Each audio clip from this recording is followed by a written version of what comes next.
So I'm here in the foster room, which you guys can see is empty. I did finally get around to packing everything up, boxing everything up from the previous teen who was staying with me. And I will share a little bit about the updates and why this room is empty, while still not divulging or sharing the story that belongs to that teen, but still being able to talk about the implications that it has on me. So the room is empty. I'm gonna spend some time cleaning it up and talking you through what happened, the complexity of emotions that go along with this, and what is next. And I will say that after this particular teen who has come and gone throughout the last couple of years, the room has had a lot of damage. And one thing that I'm gonna be working towards before accepting any more longer term placements is really getting this room back to a place where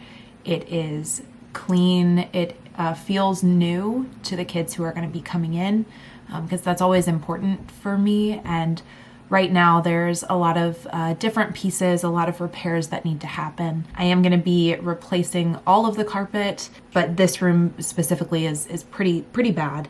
And even like a little kind of cover-up rug. I wouldn't want a kid to come in here and see it that way. For now, what I'm going to focus on is at least just cleaning the space and getting it back to a place where, you know, if Ariana is going to be coming to visit, which I think she is this weekend, she can come in and stay, and it is clean and refreshed.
This is probably one of the most difficult videos to record and to share. It's a very delicate subject, one that I don't take lightly, and I'm preparing myself to be open and vulnerable, authentically express what this experience has been and its impact, like while it's still raw, while I'm still figuring it out, opening myself up in that way to the village and sharing, it could lead to judgment, and I'm prepared for that. I'm prepared. But also I just request, you know, for those of you who have been around for a while, or for those of you who are just stopping in, just remember that I'm human and I'm requesting some grace as I navigate this. There's been a lot in my life, and this experience particularly, I'm still challenged by it. So most of you know that for me, I usually take in teenagers, those older kids who have experienced foster care. And this particular teen who is now gone, they have come in and out of this home over the last 2 years, mostly due to foster care placement. I'm not going to go into their story, but just, you know, picture a teenager who has experienced significant trauma, like many children and teens in foster care. A lot of heavy trauma, and then trying to navigate life and navigate becoming an adult, and so many unknowns. And I will say this particular teen from day one has always had like this spot in my heart, and I think that's why this is hurting so much. And not that it's like too late, but I really wanted to see a success story. Their story isn't over. They're still writing that story. It's just that it hasn't looked the way that I was hoping for them. And I share that because, like, I'm human and I'm a foster caregiver. Yes, I get invested in these kids. I get invested in these families. I'm gonna have my own expectations and hopes and dreams, and that's okay. Like, it's okay. And it's okay to be disappointed. It's okay to have to shift.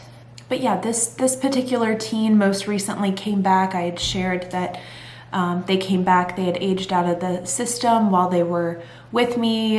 They then left for a period of time, and then they called me to say that they needed a place, and I said yes. At that time, I knew I didn't have the support, the traditional support of being a foster caregiver who has a placement where I'm getting a per diem, I'm getting support from a caseworker, support with like Medicaid or any like navigating things. Like, it was up to me or it was up to this teen. I've shared with you all, I have gone through a separation and a divorce over this last year. And so I've started a new job, and there's a lot of things that are demanding of my time. And so I did need to set some clearer boundaries on the support that I could or couldn't offer for this teen. So that looked like I couldn't just drop what I was doing during my work day to take them somewhere. We had to be really intentional about when appointments were scheduled and doing my best to do this for myself, but also for them so that they could start to practice those adult responsibilities. And I also made it very clear that I would be able to support them for a period of time, but that the expectation was going to be that they would need to get a job, they would need to qualify for the aged out program, which in Ohio is called Bridges, because I could not financially support another adult. So I spent a month doing that, and not getting that stipend, and I was not in the best financial position. I was and still am in this state of rebuilding and stabilizing. And I shared in the Instagram, I accepted support from my family so that I could make my mortgage payment. Like, when things were getting really tight and I was waiting on that first paycheck of my new job, like, that's how serious things were. And I'm not saying that to be a martyr or to say like these are all the sacrifices I made. It was just, I knew saying yes to this teen without any support, I knew what I was saying yes to. I knew the risks. And I also knew, based on their history, that they very likely could leave without notice, that I wouldn't get anything in return. I said yes, knowing all of that. I do have, like I said, that like soft spot for this particular teen, and I've packed up their room. This is the third time and the last time that I will pack up this room with their belongings. It's becoming all too familiar, and I'm always very careful when talking about, when we say yes as a foster caregiver, we shouldn't have any expectation of anything in return. And so by no means am I saying that, I was giving to this teen and expecting anything. At the same time, it's normal, and I think it's important to express that there is a level of disappointment and hurt that can go along with that.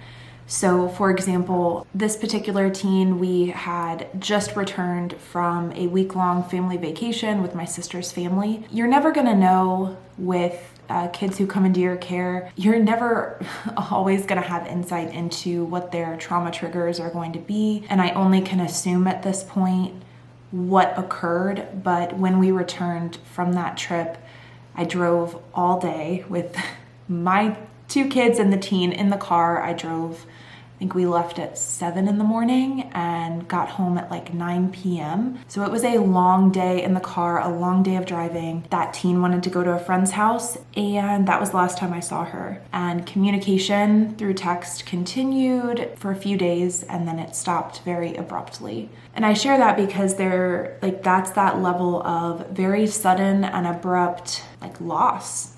And we talk about ambiguous loss in foster care. It's something that I would very much encourage people to read up on, because it can impact you throughout your journey as a foster caregiver in many different ways. But it's this complexity of emotions. I think at the time I was really confused, like very confused. It felt very personal. I was frustrated. I was angry. And then honestly, like there was just this like sadness and hurt. And also I know that I can feel those feelings. I can navigate through it, and it doesn't deter me from saying yes next time. It's not like, yes, I am strong and I can still be a very strong person and still feel these feelings. And I think the differentiator is like having that empathy for that child or whoever it is on the other side of these complex emotions. Especially with kids experiencing foster care, there's going to be trauma in various forms. And so I do have empathy, but at the same time, it doesn't discount the way that someone will treat you. And I hope that makes sense. Those two things can exist at the same time. And so for me, I have empathy for this individual and I still care deeply, but I also get to have boundaries for myself and also for Darcy and Sawyer. There can be a cycle, especially with older teens, there can be a cycle of returning, leaving. That's not out of the norm. And I'm sharing that because I don't want, like, yes, I talk about a lot of the positives when it comes to fostering teens, and I don't ever want to negate or ignore that there are challenges. They're just different challenges, and this is one of them. And to be clear, this has occurred with one particular foster teen, and there have been many others that have different experiences, different challenges, everything is different. And so I don't want to like have the heaviness of this like shadow over all of the positives because there are so many. I feel like I'm rambling, and so I'm going to try to bring it back to just what it is like to have to pack up a room when the child isn't even there. Like packing up that room alone. Last time I had my sister support me because I was very hurt at that time as well. Each time I've packed up the room for this teen, it has been a very emotional process. And that's why there is a boundary now, because I'm choosing not to open myself up to that again with this particular teen. And I actually talked with someone, many of you may know, but her name is Brittany with Foster the Teens, and I had called her because she's had similar experiences, very, very similar experiences.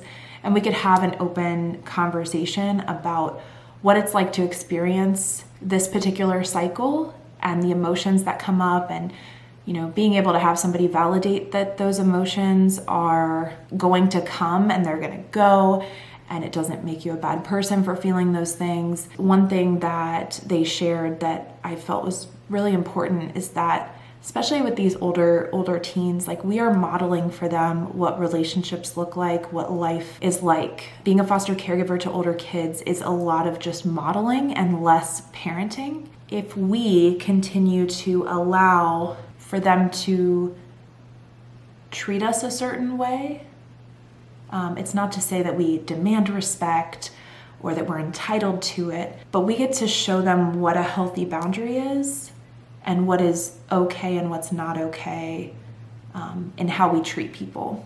And so that's been something I'm kind of navigating right now is, okay, I care about this person and I'm not going to be able to fully share the impact of their choices, and I don't know if they're ready to hear that, but how do I model for them what a healthy relationship is like, what a respectful relationship is like. So I'm still kind of figuring those things out, and it might not be up to me since at this time there is only the communication that opened up because they were going to get their belongings. And so, yeah, packed everything up, cleaning up the room so that if there's emergency respite or an emergency placement, I guess it wouldn't be emergency respite, or maybe, but respite and emergency placement, potentially having people visit, like Ariana coming back. She's been saying that she wants to have gumbo.